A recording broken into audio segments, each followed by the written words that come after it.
Good morning. Come, come, whoever you are. You are welcome here.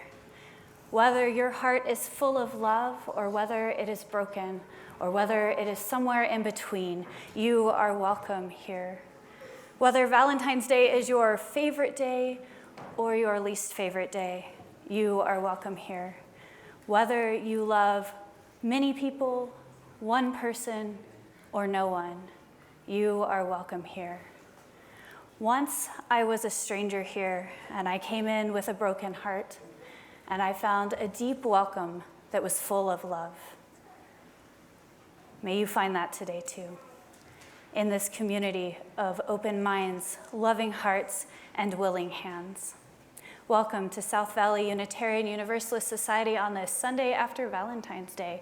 We are glad that you are here.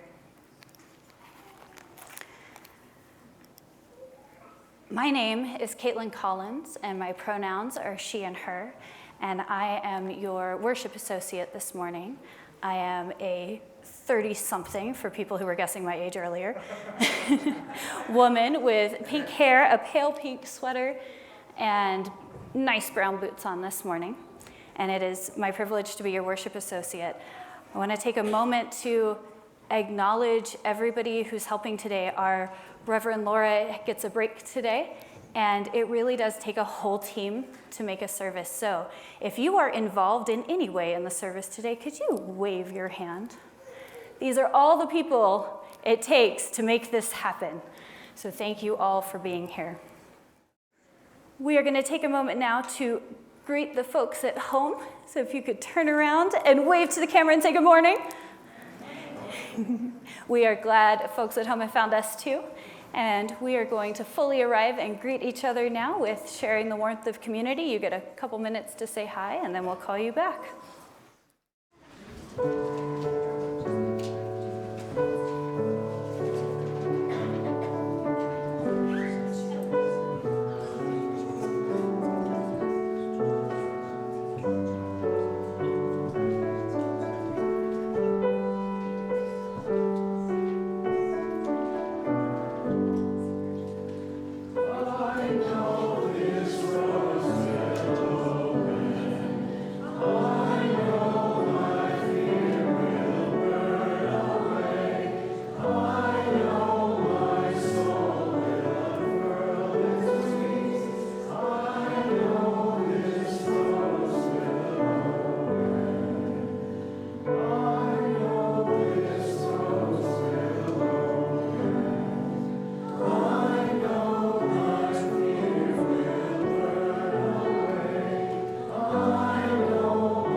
You may sit down. Yeah. Yeah. My name's Cort. My pronouns are he and him. I'm wearing a gray sweater and glasses so that I stand out a little less and you stand out a little more. So today we are still focused on the theme of sex and gender, and what we're going to do is have an intergen service on sex and gender. And it seems like the best place to start, if you're thinking about putting something together for all ages, is on this idea of love. That's something we all share. And what I want to say is that we have been diving into some deep topics this month, and we will continue doing that next week. But today there is no content warning. So everything that we're going to discuss is for all ages and all ears. So all the poems, all the songs, except maybe one. I'm not sure if the word "but" is acceptable in your household, but it is in mine. So I have a poem that I've picked up for our call to worship, so before we light the chalice. This poem is written by Andrea Gibson, and they are quickly becoming one of my favorite poets. So this poem starts, "Lately I've been thinking about who I want to love, and how I want to love, and why I want to love the way I want to love, and what I need to learn to love that way, and who I need to become the kind of love I want to be. And when I break it all down, when I whittle it into a single breath, it essentially comes out like this. Before I die, I want to be somebody's favorite hiding place. The place they can put everything they know they need to survive. Every secret, every solitude, every nervous prayer, and be absolutely certain I will keep it safe. I will keep it safe." If I can invite you to stand, we'll light our chalice. Those at home are invited to light a chalice and share in this ritual by entering the chalice as lit and the name of your street. Please join me in repeating our chalice lighting words and use our actions if you wish. We light this chalice for the warmth of love, for the light of truth, and for the energy of action.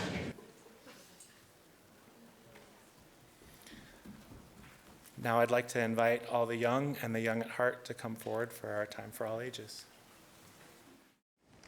Good morning, everybody. My name's Lynn Manning. I'm the Director of Religious Exploration here. My pronouns are she, her, and I'm a tall, gray-haired woman with brown eyes. I have the privilege of working with these young people. It has been amazing. Just after a month and a half, I'm just constantly smiling when I think of them. The answers they give and the ideas they have are just amazing. I wish you could all be a fly on the wall in there. It's great. But today, we have something kind of like a UU pub quiz. See how you do out there. Now, you guys up here, you've already learned all this stuff, so no fair answering. But I want to ask you people sitting out there, what do you know about the 7 principles? Raise your hand if you're familiar with the 7 principles. Pretty good. Okay. Do you know what year they were instated in the UCC bylaws? Or the UU bylaws, sorry. I have UCC tradition. What year was it? Do you remember? Anybody?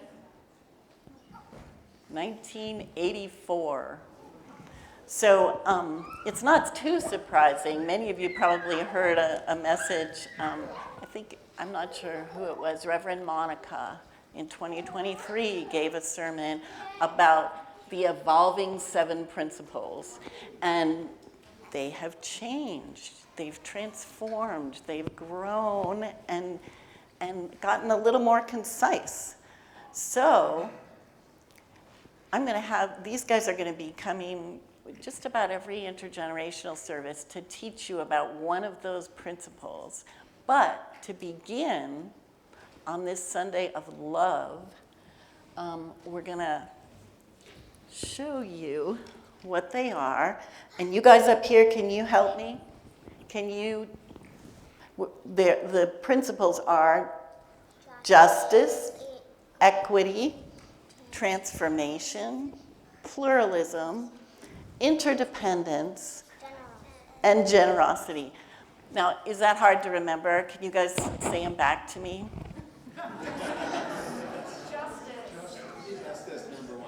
Justice is number 1. Good job, you guys. Okay, so we have a special guest who will be coming very often. The kids have met the guest before, but they haven't seen the guest's new costume. We only know that the guest's pronouns are they, them, but the guest doesn't have a name except for his last name, and his last name is Jet Pig. And Jupiter is going to come out and show you Jet Pig. Come on out, Jupiter. This is Jet Pig, and the show him hi. There he is. And he is the name Jet Pig has all of the values. JETPIG. I wish I could take credit for that, but no, it was someone else really clever in the UU system. And every congregation, or a lot of them, seem to have a special Jet Pig. But Jet Pig needs to help us because there's a big part of the graphic that seems like it's missing. There's a big hole in here, and it's the most important part. What is it, you guys? Love. Love. So one of the really important things, there I go, is love. And Della, since you said it, can you put this in the very middle? Thank you. Oh, she did such a good job, too. So love is in the center. And when I showed them the love flower, the graphic that the UU made up, I said, what do you guys notice about this graphic? And you know what they said? They said a lot of different things, but they said, we notice that all of the values grow from love. I don't need to say more, do I? Part of what we do at South Valley is our offering. And one of the things that was really important to me when choosing a church home was that we didn't just talk the talk. We also walked the walk. And so part of our offering is split every week. And this month, we are sharing with Stewardship Utah. And so part of our offering today will be going to them. For those of you that pledge monthly, we are very, very grateful. I invite you to say our offering words with me. They are on the screen. We are this church. We are its hands, its heart, its voice. Together we share the wealth of this community and sustain it with our gifts. We will now accept the offering. For those at home, you are invited to use the giving link. For those here who do not carry cash anymore, you are invited to use the giving link. And I invite the ushers to come forward.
Received, and all we have found the courage to give, may we be truly thankful. May these gifts be a blessing to South Valley and to Stewardship Utah. I'm going to invite the young and the young in heart back up. Story time. Okay, so today we have been talking about all kinds of love. And I don't know about you, but when somebody says they want to talk about love, I tend to think about fairy tales. I don't know if that's true for anybody else, but I have a Norwegian folk tale for you today. What do you think might be in this story, if it's a fairy tale or a folk tale? What do you think? Love, yep, little bit. What else might be in here? What else might be in a fairy tale? Anything from Disney? Yep, anything from Disney. Let's see. Is there usually a princess somewhere? Yes. Yeah, or a prince maybe? Yes. And sometimes there's some kind of monster. And sometimes there's a witch or a fairy godmother. This story has bits of those. It's a little bit different. And there should be a picture here in a minute, because this story has, oh, there it is. This is called Prince Lindworm. And that is the monster in our story. It's kind of a cross between a really big snake and a dragon.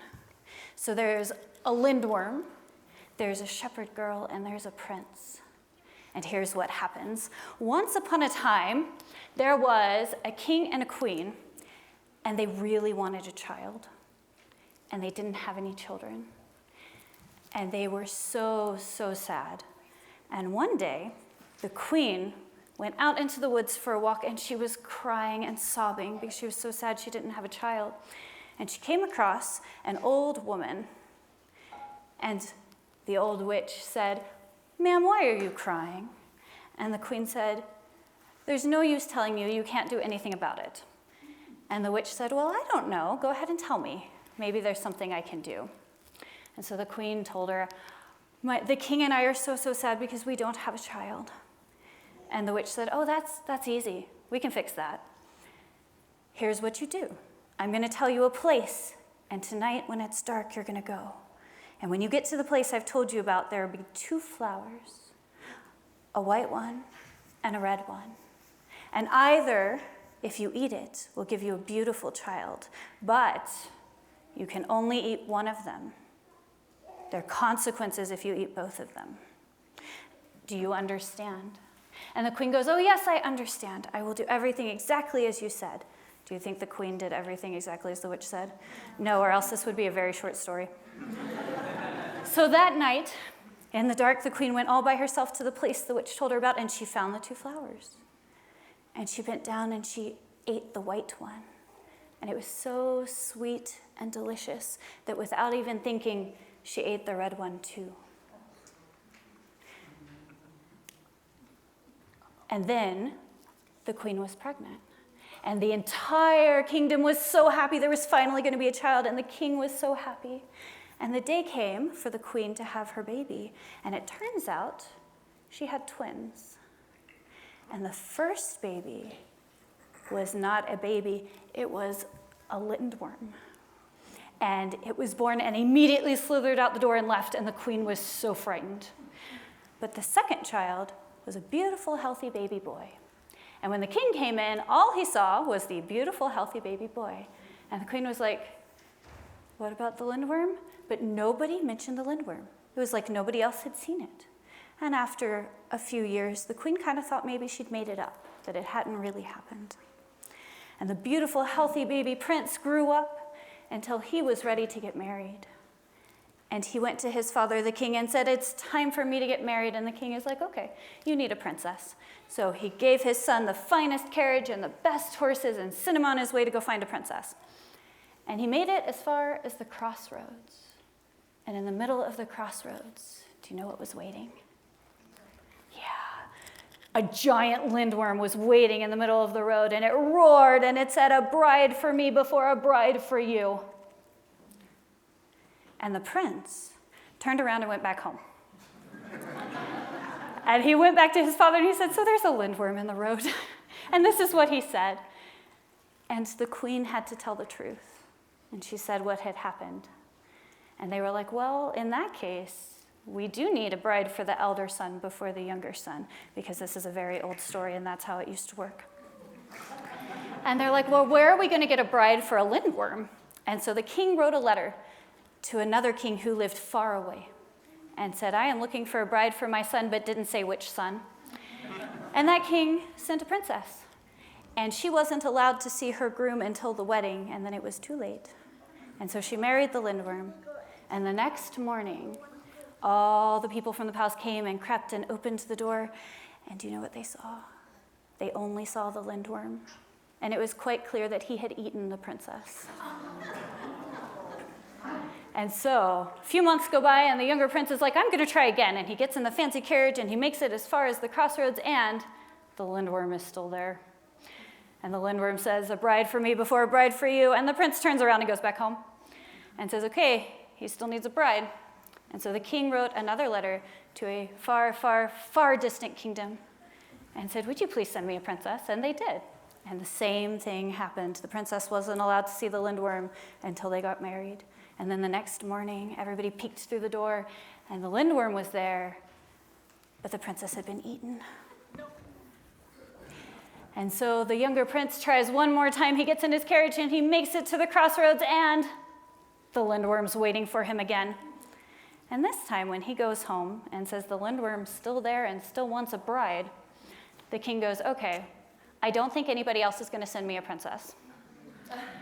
So I will figure out something different. And the king goes for a walk. And on his walk, he runs into the royal shepherd. And the royal shepherd is an old man who has one daughter, who is very beautiful, because this is a fairy tale. And the king goes, oh, you have a daughter. Your daughter's going to marry Prince Lindworm. And the shepherd is like, oh, no, she's my only child, and I'm not going to part with her. But it's a king and a shepherd, so the king gets his way. And so that night, the shepherd tells his daughter, you are going to marry Prince Lindworm tomorrow. And she was so upset. So she ran into the woods crying and sobbing. And who do you think she ran into in the woods? No, not the Lindworm. Who else is in the woods? The witch. She ran into the witch. And the witch goes, why are you crying? And she goes, oh, it's no use telling you. Nobody can help me. And the witch goes, I don't know about that. Just tell me. And so the shepherd girl goes, well, I have to marry Prince Lindworm in the morning, and he is going to eat me. And there's nothing anybody can do about it. And the witch goes, well, there is something. That's easy. We can do that. What you're going to do is when you get to the palace, you're going to ask for 10 snow white shifts. A shift is a kind of petticoat that you wear underneath a dress. So she's supposed to ask for 10 and a tub of milk. And a tub of milk. And the shepherd girl is like, is this really going to help? And the witch is like, yes, here's what you're going to do. Do exactly as I say. And the shepherd girl listens really closely and remembers. And the next morning, the carriage comes, and she's taken to the palace, and they get her ready for the wedding, and she asks for 10 snow white shifts and a tub of milk. And all the servants in the palace are like, this is really weird. And the king goes, I don't care, give it to her. And so the wedding happens, and that night, when they are alone, the Lindworm says, shed a shift, take off a petticoat. And the shepherd girl says, shed a skin. And the Lindworm goes, how dare you? Nobody's ever said that to me before. And she goes, well, I'm saying it to you now.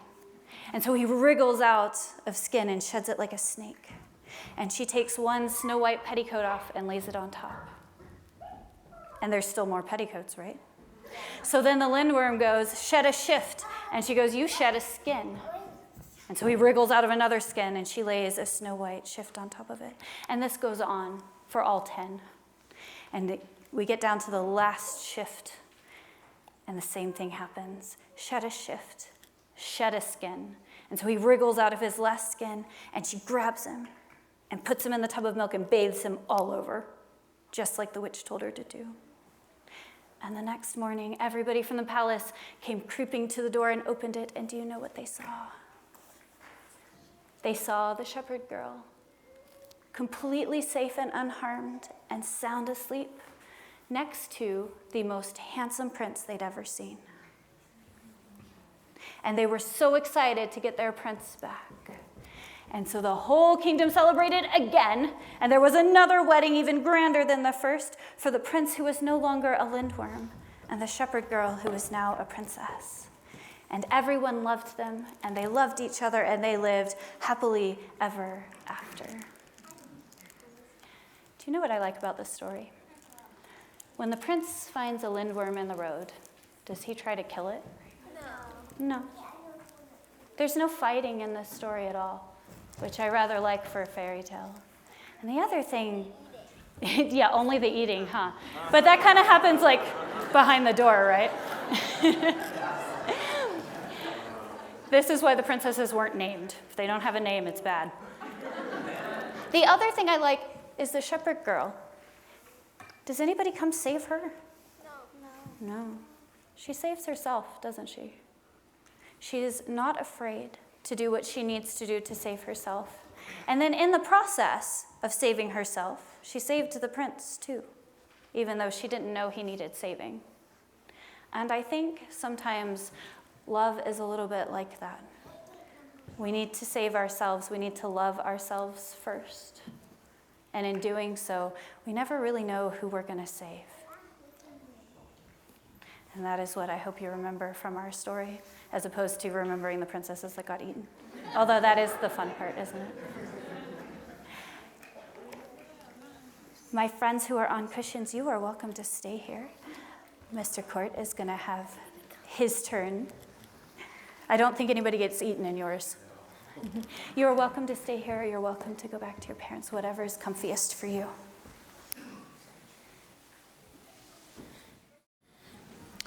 Say what you want about Valentine's Day. It's too commercial, it's too much pressure, it's inextricably attached to memories. Fill in your own thoughts here. Yes, it's all of those things. But to children, it is a day when lessons are suspended, at least in part, and cards are exchanged with peers. On Friday, I had the great pleasure of going to my daughter's second grade class and helping with the Valentine's Day game. If children carry baggage into Valentine's Day, it does not show. The whole experience is fresh, thrilling, tinged with wonder, and devoid of cynicism. What I witnessed was a group of children wading in and experimenting with gift giving to peers, some of whom may eventually be chosen family. They're dipping their toes in and learning how to love. They're also learning what it feels like to be loved. In the spirit of that, the child in me would like to wish the child in you a happy belated Valentine's Day. Being the father of a second grader is magic. It feels like we're on the threshold of a big change. And I've heard from others that third grade really is a transformational moment. For those without intimate experience, let me tell you, without intimate experience with growing children, I'm gonna have to go do a little bit of shuffling. Without intimate experience with growing children, somewhere between 8 and 10, many children start to experience more concretely with their place in the world, not just their place in a family. This year, we experienced crushes for the first time. Don't worry, my daughter's friends are the subject of these crushes. She's just asking, for a friend. We also discussed this moment, and I have her permission to use aspects of our conversation. I love that I'm trusted enough to share in these stories, and I hope that I continue to uphold my end of the bargain. My part of the conversation is usually focused on how the subject of the story feels. How do you think each party felt when someone revealed their feelings? How might it feel when a crush chooses a different person as their Valentine? The thing that I have settled in my own memory from Valentine's Days long past is that it's easy to lose yourself in the thrill of the moment. This is its own kind of lesson. But my hope is that by staying focused on the primary feelings, there can be grounding. I really don't want any child, or any person really, to feel like they're trying to chase some standard for how things are supposed to go. Or eating a princess. I don't know, I think there's something there too, right? Those are dangerous. There are dangerous ways to approach love. And so we're trying to stay focused on the less dangerous aspects. This feels like the place to start, but me being me, I couldn't just leave it there. I devoured love stories, which became the seed for this service. I guess the question that I'm really trying to answer is, what makes a good love story? What can I share with my daughter, who's curious and articulate? Let me tell you what I found. There is a crushing amount of material. And the short answer is, it depends. A good love story depends on where you are emotionally and what you need to hear. The things that stood out to me as being overwhelmingly positive on this dive were rooted in mutualism, if I can steal a term from biology. Normally, mutualism is an interaction between two different species where each benefit. Obviously, characters in a love story aren't different species most of the time. But I think it still kind of fits here. The book that I fell in love with on this journey is called Love in Color by Bolu Babalola. It's a reimagining of mythical tales from different cultures. And I want to read an excerpt that I think clarifies what I mean by mutualism. Before I begin, there are 3 characters you need to know: Ocean, Sango, and Erenle. Enter with me into the love triangle of Nigerian gods from the Yoruba tradition. Ocean and Sango are in a relationship, and Sango is a brute. He's also the god of lightning. Ocean is the goddess of the rivers. Erenle is a lesser god associated with estuaries, life, and healing, more human terrain. Erenle is also the protector of the LGBTQ+ community. From the book, May I Speak With You? Ocean heard a low, cool voice that she somehow knew belonged to Erenle, and yet his mouth didn't open. His eyes were trained on her intently. She held still. Ocean was very sure that he had spoken without speaking. It seems you've already allowed yourself that honor, Ocean dared to think, playing with the notion that he might hear her. From the broadening smile and the light in his eyes, it was clear that he had. No, I was just knocking, testing, seeing. We both know that if you didn't want me to speak with you, I wouldn't be here. Why, then, would I want you in my mind? I don't know you. Erenle's gaze made Ocean's blood blaze beneath her skin. I don't know you, but you've been on my mind. I guess just not in the same way, not in the literal sense. Ocean tried to swallow her curiosity. She wasn't used to the taste, and she rarely found what men said to be interesting. It rose back up to push a question from her lips. In which sense, then? In the sense of a young man wondering about a woman who would one day hold his heart. I just loved this part of the story.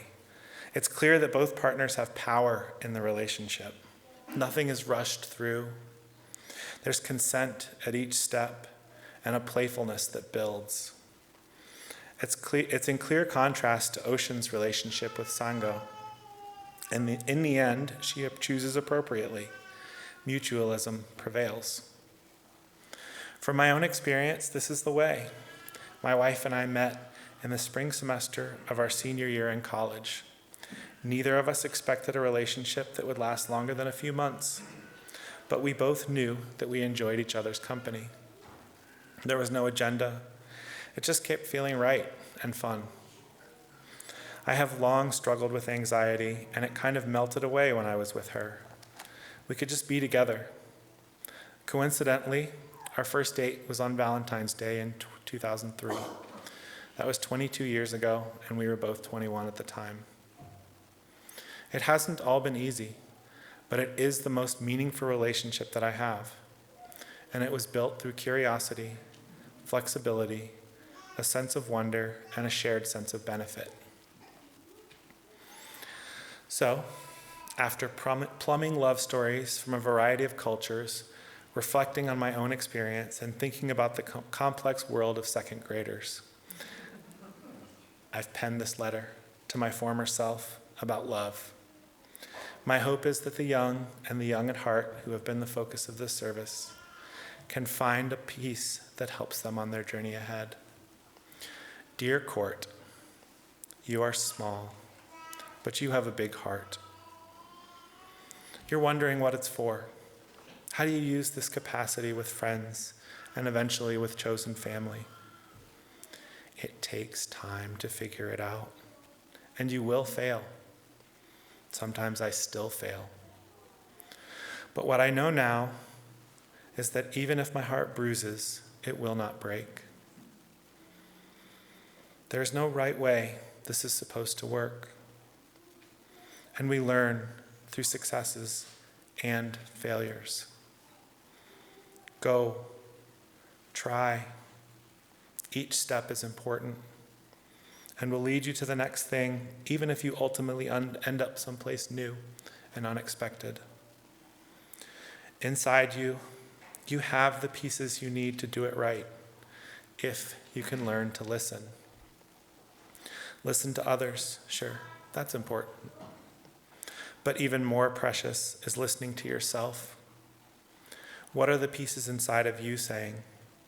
What do they need to make this love work? The more parts of you that can be involved in a love, the better it will feel. You are a gift. You have many gifts, and I love you.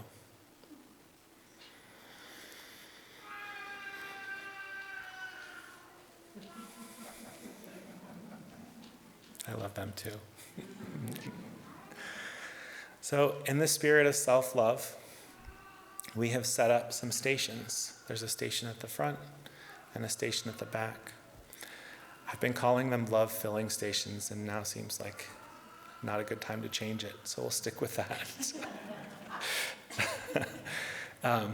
It's similar to joys and sorrows, but instead of placing a stone, we have conversation hearts. What I'd like you to do is pick a conversation heart, or 2 or 3, and give a message to yourself. What do you need to hear? Find an affirmation that works. Maybe the words on the heart don't work for you, but you can substitute your own words.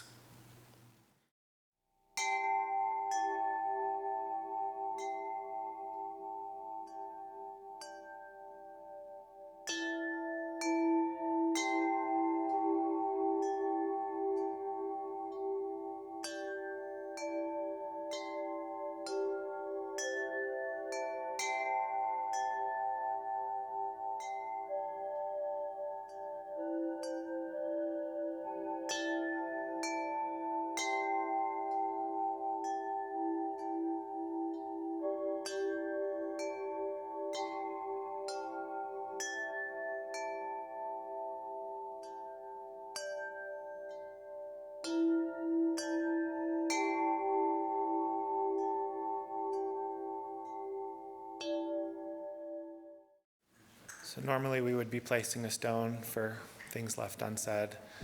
In this case, what I'd like to do is repeat that affirmation from the reflection. You are a gift, and this is to all of you. You are a gift. You have many gifts, and I love each of you. We have a closing hymn. We're going to sing This Little Light of Mine. And Tom's going to come up to direct it. If you'd like to stand. Yes, go ahead and stand.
we'd go straight into the chalice extinguishing, but I'm going to invite Matthew up to read a poem for us. You can stand if you'd like. You can also sit.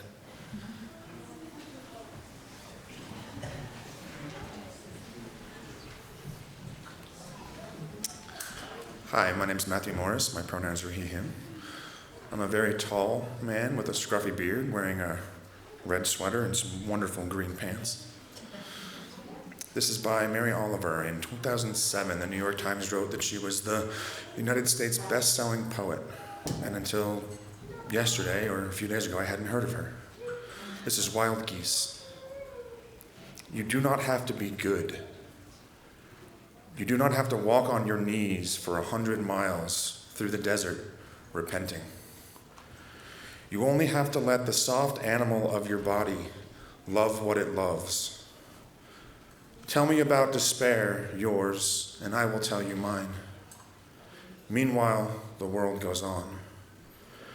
Meanwhile, the sun and the clear pebbles of the rain are moving across the landscapes, over the prairies and the deep trees, the mountains and the rivers.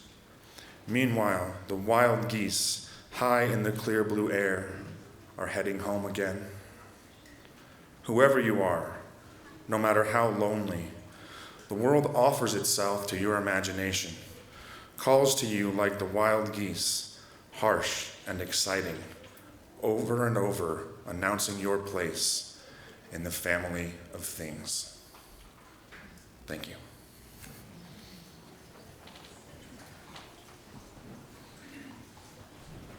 Thank you very much. That was beautiful. Now we will extinguish our chalice. If you'd like to stand and use our actions, you're invited to. We extinguish this chalice, but not the warmth of love, the light of truth, nor the energy of action. We hold each other in our hearts until we meet again. I have a benediction. This one comes from Maya Angelou. I do not trust people who don't love themselves, and yet tell me I love you. There is an African saying which is, be careful when a naked person offers you a shirt. You may be seated for our postlude. We have a gift today of the Salt Lake Strummers.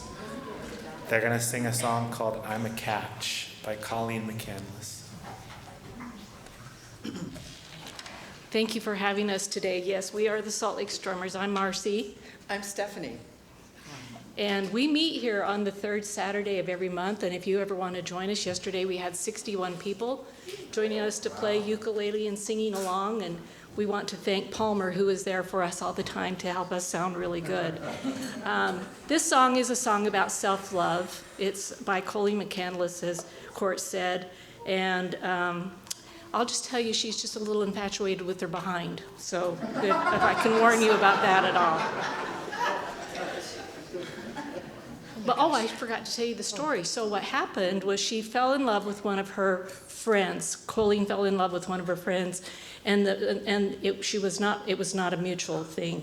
And so she was feeling a little rejected. And so she went to the beach with another friend, and as she was walking the beach, she said, I'm a catch. And her friend said, that's the first line of a song, so that's what this song is about. Wait.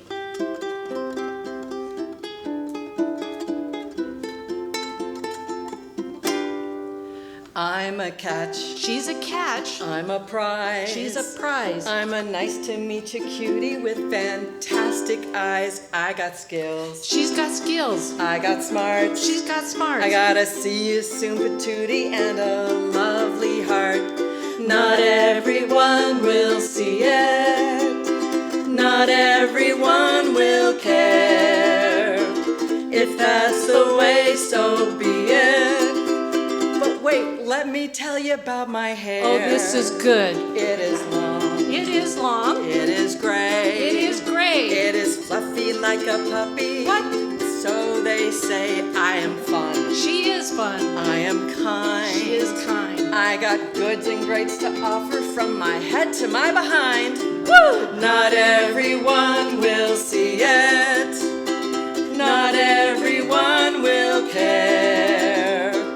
If that's the way, so be it.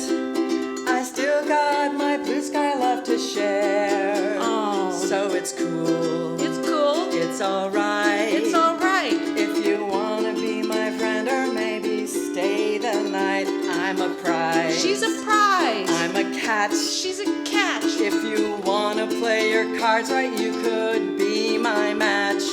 Not everyone will see it, but I don't really care. That's the way, so be it. 'Cause I know that I am something rare. I know that I am something rare. Look at my butt.